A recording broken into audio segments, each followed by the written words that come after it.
Ruas inundadas, bairros completamente destruídos e milhares de mortos. Essas são as imagens da passagem da tempestade Daniel pelo leste da Líbia, provocando inundações devastadoras e deixando um rastro de destruição e morte pelo caminho. Pelo menos 10.000 pessoas ainda estão desaparecidas. A maioria das mortes ocorreu na cidade portuária de Derna, a mais afetada pelas inundações. Os trabalhos de resgate são especialmente complicados em um país que se encontra, na prática, dividido em dois desde 2011.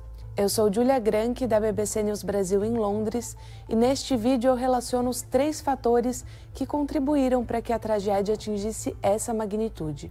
Em primeiro lugar, a força da chuva. Essa é a tempestade Daniel vista em uma imagem de satélite. Pode-se observar como, depois de passar pela Grécia, ela chegou à Líbia no dia 11 de setembro com extrema força. Derna foi o lugar mais afetado. Segundo declarações de Hichem Chikwath, ministro da Aviação Civil e membro do Comitê de Emergência do Leste, 25% da cidade desapareceu. E por que essa tempestade teve tanta força? Alguns especialistas apontam para a temperatura do mar Mediterrâneo. Durante o verão do hemisfério norte, as ondas de calor aumentaram consideravelmente a temperatura das águas, o que pode ter desencadeado a formação de uma espécie de ciclone tropical mediterrâneo.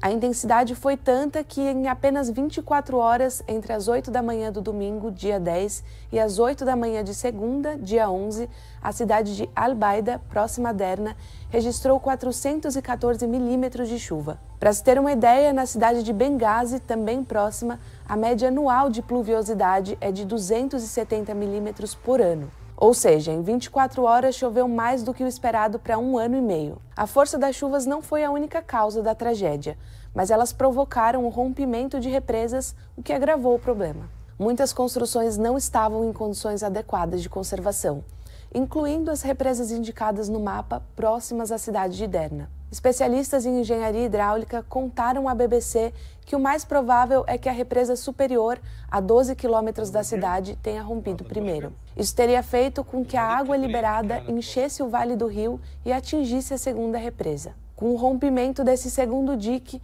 muito mais próximo de Derna, bairros inteiros da cidade ficaram inundados.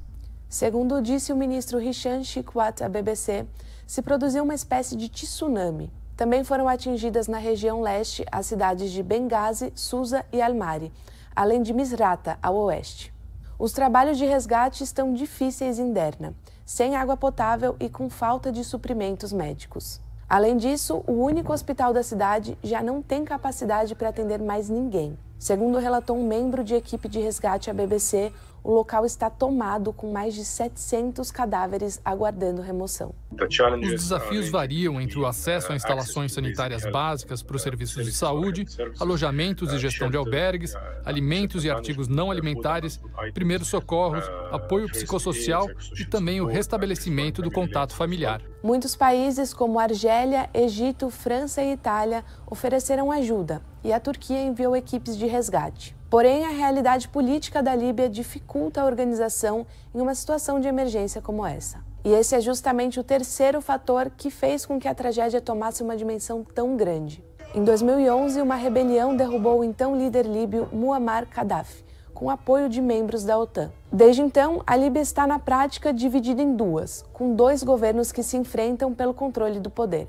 De um lado, a região oeste do país é administrada a partir de Trípoli por um governo interino reconhecido internacionalmente. E a parte leste está controlada por outro governo, liderado pelo general Khalifa Haftar. E foi justamente nessa região leste que ocorreu a catástrofe. Apesar das disputas, o governo de Trípoli enviou um avião com 14 toneladas de suprimentos médicos, bolsas para cadáveres e cerca de 80 médicos e sanitaristas. Porém, as disputas da última década dificultam muito a resposta ao desastre.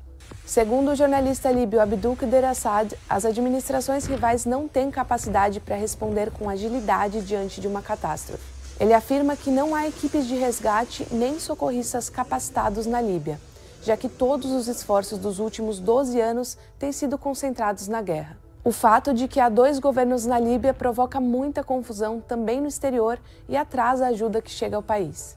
Um país medianamente próspero graças ao petróleo se encontra estancado agora e incapaz de reagir diante de eventos climáticos extremos como a tempestade Daniel. Nós vamos continuar acompanhando os desdobramentos dessa história. Acompanhe nossa cobertura no site bbcbrasil.com, nas redes sociais e aqui no YouTube. Obrigada e até a próxima.